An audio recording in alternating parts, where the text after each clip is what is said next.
Life is good. Love you guys. It feels, you can feel the dynamic feeling tone of this particular space, even though in this particular service, it's not really open to the public, but you can feel the public in here. You can feel the ancestral realm cascading all through here. You can feel the angelic realm here. You can feel the presence of God here, right here in our soul. So I welcome you here today, and we're continuing our theme of moving from anticipation to full-on participation. And last week you were blessed with our brother, the Reverend Jason Davion Mitchell, as he threw down, he even threw down on some of the Beckwith push-ups. And we had the magnificent practitioners here beginning again, meeting in person at the last service to absolutely sit in front of people and to pray, speak the word for individuals in person. And all of that was kicked off last Sunday as I was in Boulder, Colorado. And so you felt that we were simultaneously in Boulder, streaming to people all around the world, and we were simultaneously here at this particular center of absolute good, streaming through all over the world. So as I've said over the years, there's only one spiritual community. It just has many locations. There's one beating heart of the beloved, of the presence. There's one beating heart of divine intelligence, infinite peace, pure joy. God is everywhere, and yet there are centers of this presence of God everywhere. One authentic spiritual community, many locations, simultaneously blasting the good news, the gospel, the spell that wakes us up from the spell of separation. And so as we are celebrating moving from anticipation to full participation, we have come to an understanding that anticipation of good is a great start. It's a wonderful start in your unfoldment to absolutely anticipate good rather than to anticipate negativity, to anticipate bad things happening, paranoia, moving into pronoia, where we're absolutely feeling that there's a conspiracy going on, that something good is trying to happen in our life. And then as we go into dynamic spiritual practice of affirmative prayer and meditation, sacred life visioning, holy fellowship, high conversation, study, all that which begins to inform our mind and open ourselves up to spiritual insight and revelation, we come into the feeling tone that all of our needs are being met, but we come into that feeling tone now. What does that mean? That means we're participating in the good now. We're not putting it off. We're not anticipating it. We are participating in it at this particular instant.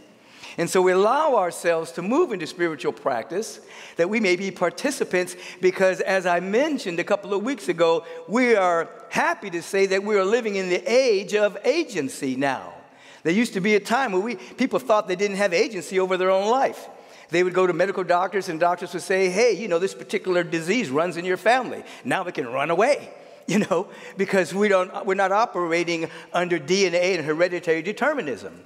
We're not operating under condition determinism, past life experience determinism. We're not operating under karmic propensity determinism. We're not operating under circumstantial determinism.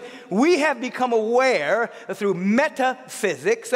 We have become aware through the wonderful spiritual teachings that have been passed on for thousands of years that we have agency in our own life, and through our own belief, through our own spiritual practice, we can transcend any previous things that we thought determined our life, come out of that victim stage, and begin to birth a whole nother reality as we develop a sense of coherence around the fundamental idea of unity and oneness with the presence. And there's a part of us, which is the major part of us, absolutely the real part of us, that has never been hurt, harmed, or endangered in any way. There's something about us that's untouched by time and experience. And so we are at the apex of an old form of evolution and the beginning of another form of evolution called participatory evolution. Conscious participating in our own unfolding, no longer waiting to evolve based on the change of the climate or the land mass or whatever appears to be going on in the external world.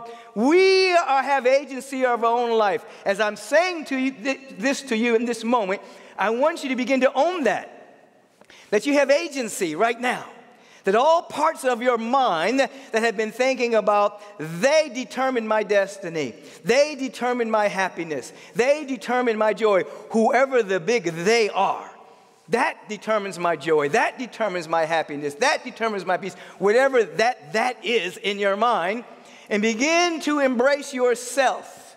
You have agency in your life. You can determine and activate and unleash the destiny call of your soul. Set it free so that harmonizing great health, harmonizing good, harmonizing prosperity, harmonizing joy, the activation of your gifts, talents, and expanded capacity for generosity and contribution on the planet can be activated out of your own thinking, out of your own awareness, out of your own sacred yes, out of your own being. And when you have this sense of coherence around the all good, all needs met, when that happens, you are remembering your future.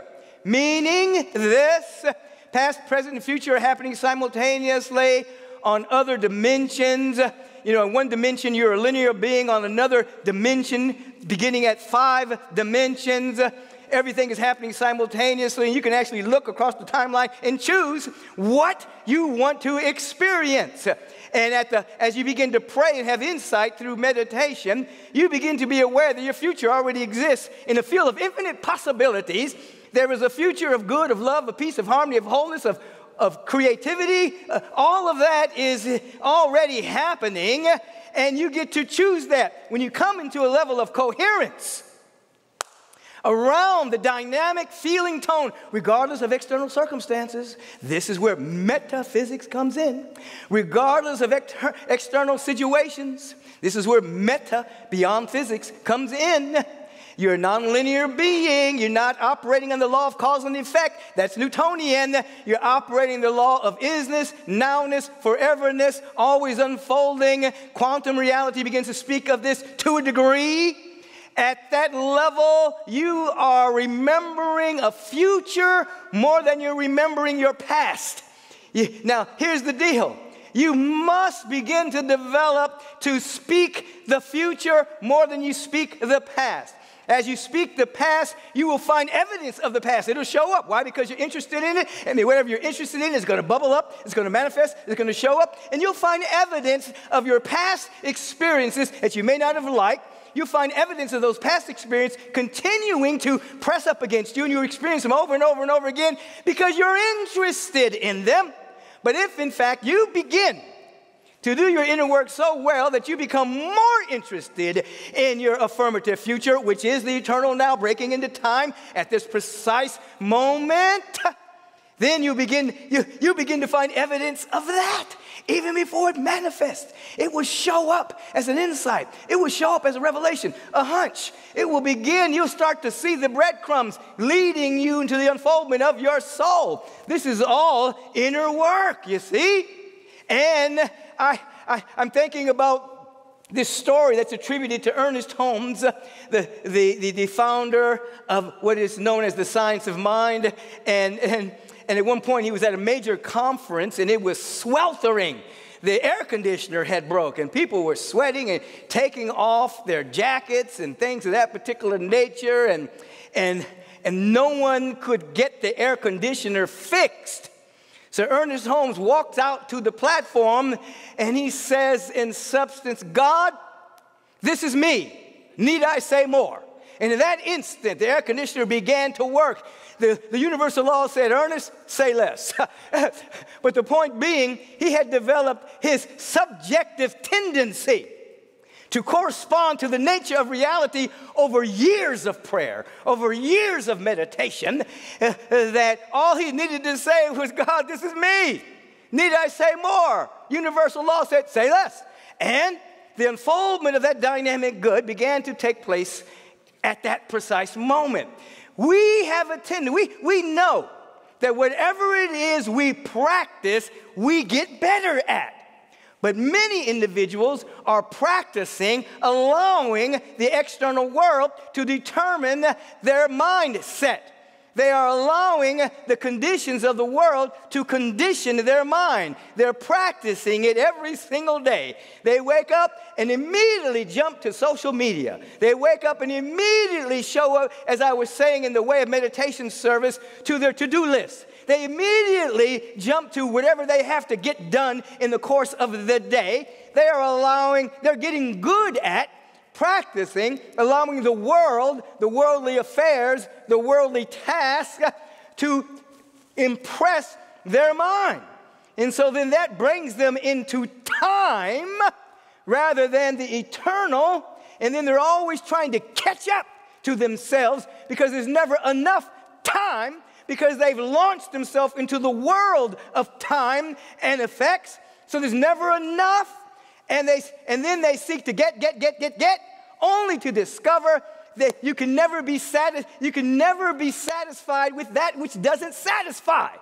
So we want to change our practice. So we want to get good at allowing only that which is affirmative, only that which is real, only that which is truthful, only that which is eternal, to impress the mind, to condition the mind. This is why we invite you to meditate. This is why we invite you to wake up instead of rushing into the world, to rush to be grateful for something. Rush to affirm something real about yourself. And begin to allow that to have a level of coherence. And in that instance, you're actually remembering on that timeline, you're remembering your future, a spot in the field of infinite potential that has something to do with peace, love, joy, wisdom, harmony, and beauty.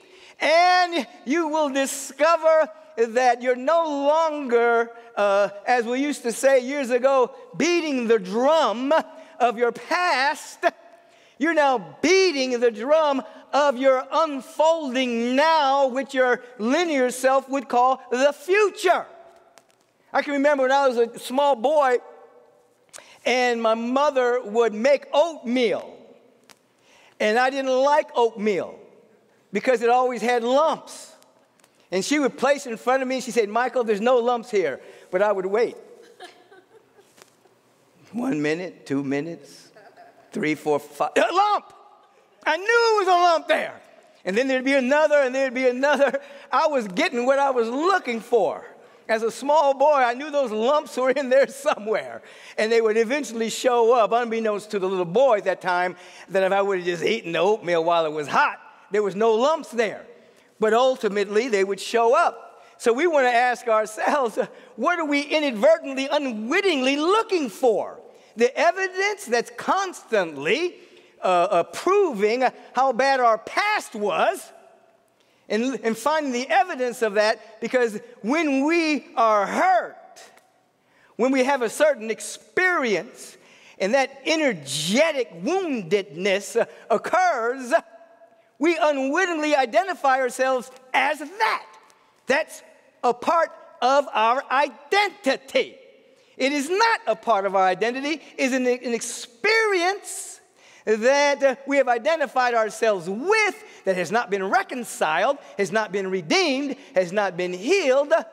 But when we enter into spiritual practice, we untangle the knots. I'm not enough. We untangle the knots. I'm not worthy. We untangle the knot. I don't have enough. We untangle those knots and begin to see under that particular experience, are a set of lies, though we may have experienced them, a set of lies that are shaping our perception and our experience. So we keep finding the evidence of it over and over and over again. The lie would be in substance that I'm unliked, unloved. The lie would be I'm not supported. The lie would be I'm separated from God. The lie would be there's not enough good to go around. These are all lies that emanate out of particular experiences that we have. As we untangle them and de-knot them and begin to affirm the I am presence within us, then our perception changes. The thought forms that are garnered by that perception change. Our experience begins to match our newfound, redeemed, reconciled perception. That's healing. That's revelation. That's remembering our future. You want to get good at this. You want to practice this. You want to wake up.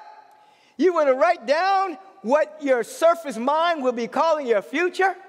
You want to feel and participate that is happening now. You want to get good at this. This is what you want to get good at. You've already gotten good at your pity parties that you've sent out invitations to. You've already gotten good at remembering all the bad things that have happened to you. You've got that down. You've already gotten really, really good at allowing the world to condition your mind. You got that down. You got parental fantasies. You got societal fantasies. You got governmental fantasies. Please don't say that's happening. You got governmental fantasies. You got all kinds of fantasies conditioning your mind. But what about the presence of God? What about the presence of love and beauty and intelligence, power, abundance, prosperity, joy? You can determine what your present self may call the future. I was sharing recently at the event that I was teaching at when I was about 26, 27 years young. I was driving to the valley to teach at a senior citizen center. They invited me to come out to speak about prayer. And I think at that particular time, I didn't have any ministerial practitioner spiritual therapy licenses. They just liked me. They just knew I had something to say.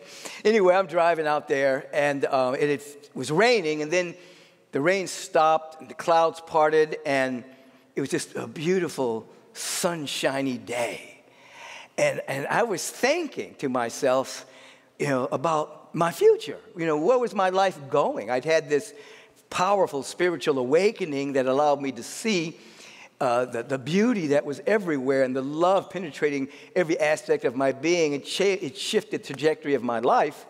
And all I was concerned about was just my oneness with the presence of God and how could I be of service. And I'm wondering what my life is going to look like.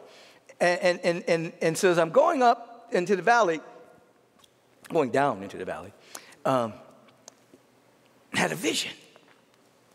And this vision was me. And me was talking to me. And the me in the so-called future was saying, Michael, keep doing what you're doing. You're all right. I'm here. He was saying, I'm here. What you have done has allowed this to come forward. So, a number of years later, Agape was founded in 1986. And a few years after that, I was speaking at a Wednesday evening service. I'll always remember this. I was speaking at a Wednesday evening service, and then the veil, it just disappeared. And I can remember I don't remember what I said, but I can remember the energy of what I was saying about our mystical connection to the oneness of the presence. It was just flowing in a very powerful way. And I just felt moved inside. And I remember driving home cautiously because I just felt like I wasn't totally integrated in my body. And as I was driving home, I had a vision. And in this vision, I saw this 26 or 27-year-old Michael driving down in the valley. And he was wondering about his future. And I said, Michael, I'm here. What you did allowed me to unfold. You did it. Keep doing what you're doing. So in the first vision, when I was 26, 27, I saw the future self. And then years later at Agape, I was that self talking to Michael. So I pulled into the driveway and I started just crying, sobbing like a baby. I pulled into the garage and I was just sitting there for a long period of time, just meditating on the vision I had just seen.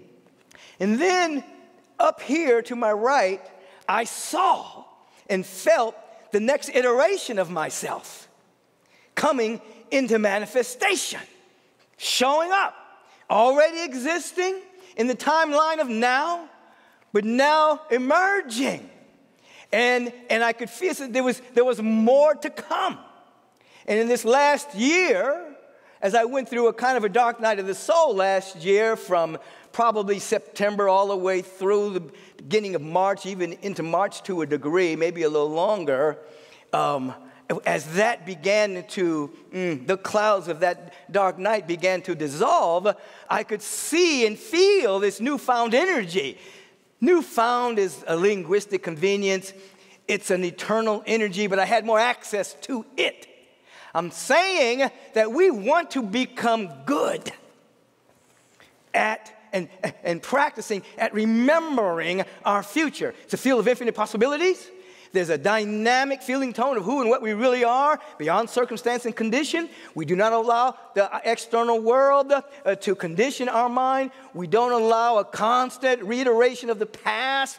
And then the mind inadvertently looks for evidence of that past experience and projects it onto the screen of life. We want to begin to so become coherent about the truth that all of our needs are met. We are divinely supported. We're divinely held. We're divinely loved. We're an emanation of the Most High. We want to so come into the feeling of that and develop a coherence around that. And I'm not saying it's easy. I'm saying it's possible. You can become good at it. Whatever you practice, you become good at. Until you can absolutely walk through your day with all of the shenanigans that go on in the world and not be moved. Then stay in that state. I shall not be moved by what I see or hear. That's contrary to the fundamental unity of my being with the power and the presence and the love of God. I don't care I shall not be moved by what everyone's saying about the economy. I shall not be moved by what people are saying about this or that and the other. There is something untouched until a level of coherence happens for longer periods of time. And then, you have remembered yourself. The imprints that have happened on you since the time you were in the womb, those imprints begin to dissolve. And you begin to see that you've been imprinted by the eternal presence of God Almighty. And everything that you've gone through has assisted you in developing the skills, the endurance, the courage. You can only get courage if you're doing something you're afraid of. You don't just have courage. Courage happens if you hear that voice, and that voice said, you got to go left, and the left doesn't look good. You don't know how you're going to do this, but you try anyway, you develop courage. If you become a couch potato, you develop a gut. And I'm not talking about a gut response. I'm talking about a gut.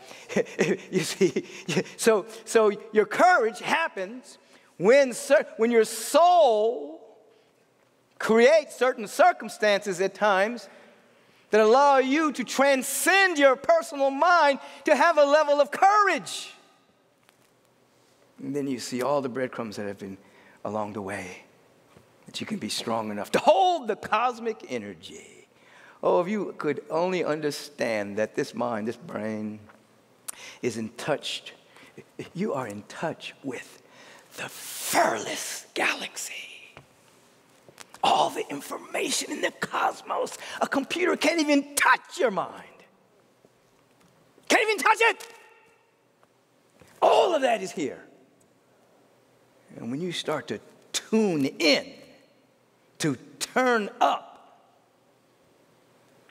you'll start to catch, wow, the transformational knowledge, creative intelligence, the divine wisdom. Nothing can stop it. Nothing can stop it. Only thing can stop it is you allowing the external world to condition your mind to separation, fear, doubt, worry, anxiety, anxiousness, hate, egoic, I'm going to be right.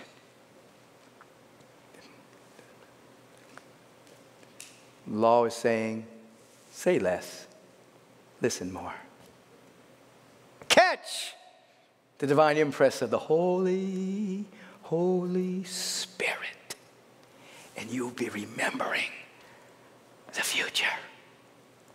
That presence that spoke, I remember him. I feel him. I know him. It's me. I love him. It's not a foreign invasion, it's an integration into your real nature and being. Now you understand Yeshua. It's not me that's doing the work. It's the presence of God within. Now you understand him. When you see me, you see the presence that's sending me. It wasn't prose or poetry. He was speaking about his identity. Some people like to identify him with the cross and crucifixion, which means crossing out the human and all of that, which is sweet. But we like to identify him as the personification of the resurrected spirit that can't be touched by circumstance. And it's how you react to circumstance that determines your joy and happiness. There are two religions. There's religion about Jesus. I'm talking about in Christianity. Religion about Jesus and the religion of Jesus. We got the religion of Jesus. We're not just, oh, we've got to know all about Jesus. Jesus said, know you, boo. Yes. I know me. Why don't you know you? And if you know you, then greater things shall you do. That's where we're hanging out.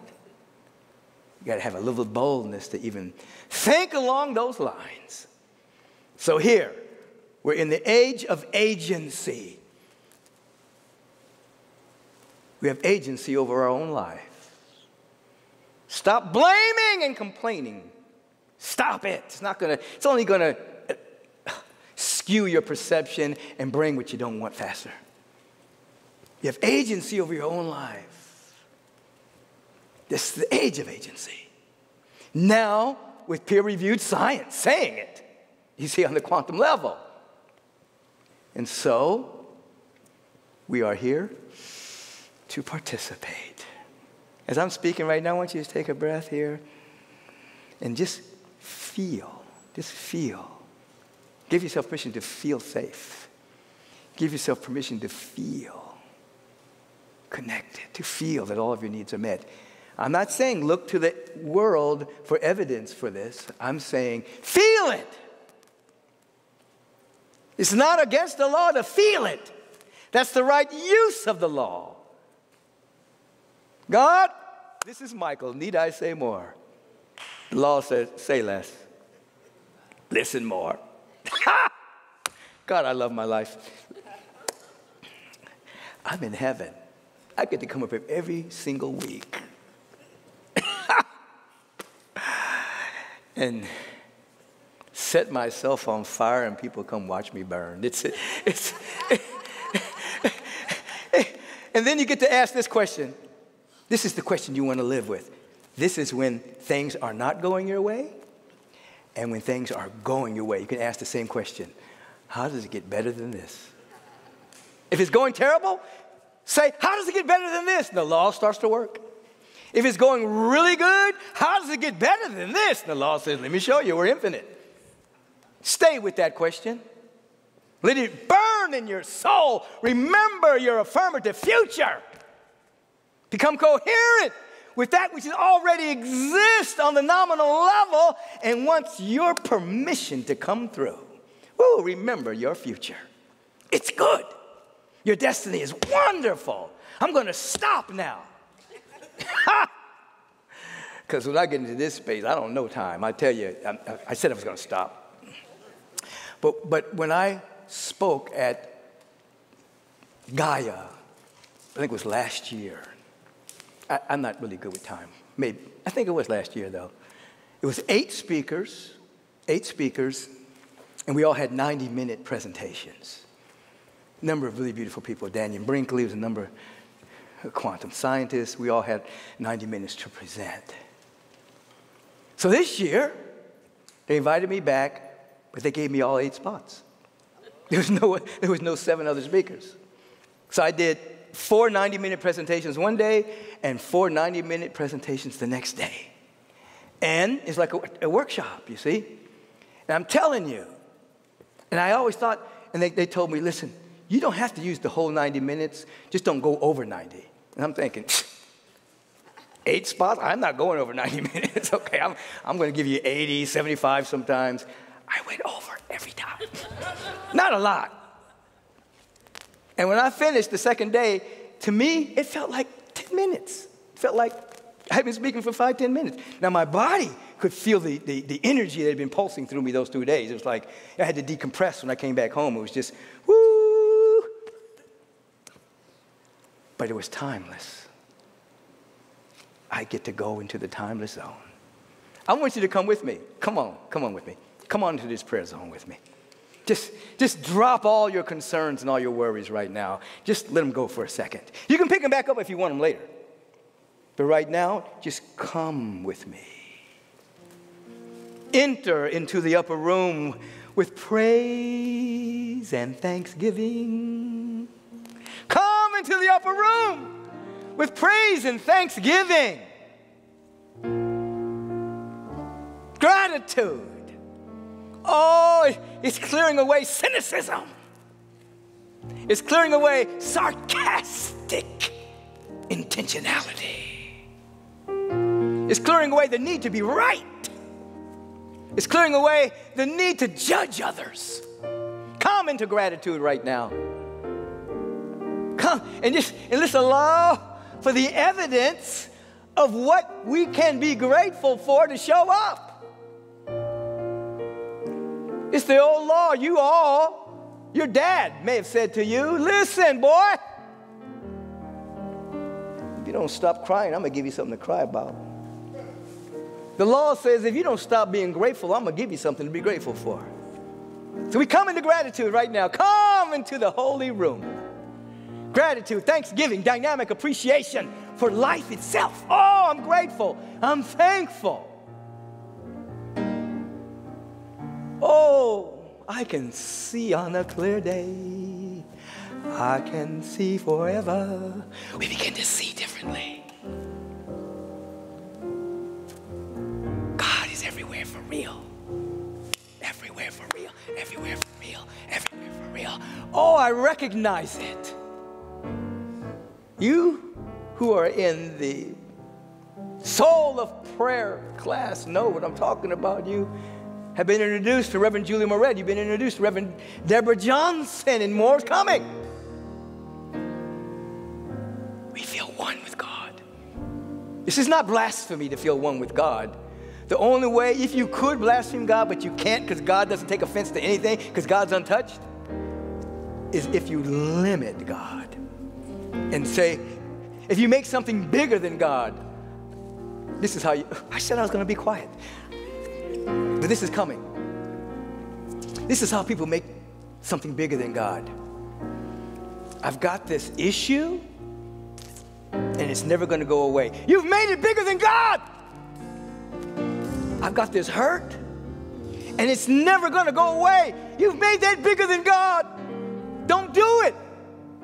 God is bigger than all of that. As you open yourselves up in gratitude and thanksgiving to the best of your ability, I'm not saying this is easy. I'm saying that it becomes a practice. The redemption and the reconciliation takes place. Ooh-wee.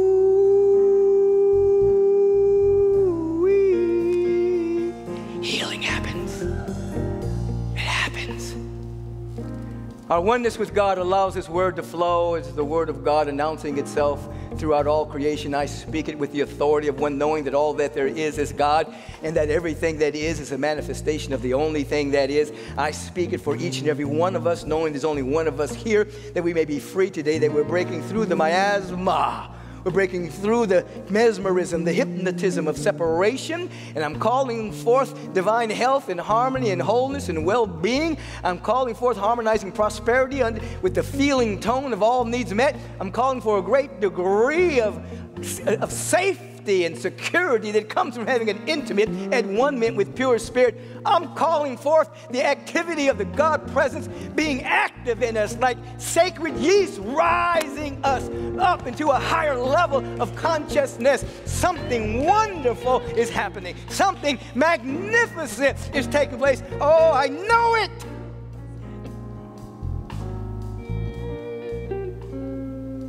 We're free today.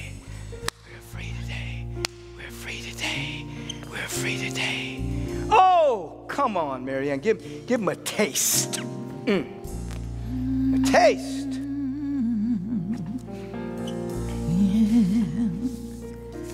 Oh, loving God, when I in awesome wonder. Oh, yeah, that's it right there. How great thou art. Consider all the worlds thy hands have made. I see the stars, I hear the rolling thunder, thy power throughout the universe display. Then sings my soul, my loving God in me. How great thou art, how great thou art. Then sings my soul, my loving God has me. How great thou art, how great thou art. When through the woods and forest glades I wander and hear the birds sing sweetly in the trees, when I look down from a lofty mountain grandeur and hear the brook and feel the gentle breeze, then sings my soul, that loving God in me. How great thou art, how great thou art. Then sings my soul, my loving God in me. How great thou art, how great thou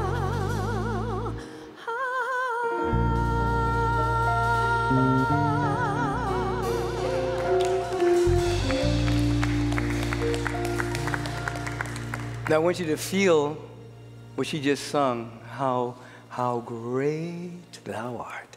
Oh, just think about the magnificence of the presence that's everywhere, because it's omnipresent and as infinite and as cosmic and magnificent as this presence is. It needs our availability and our opening to come into its own as us.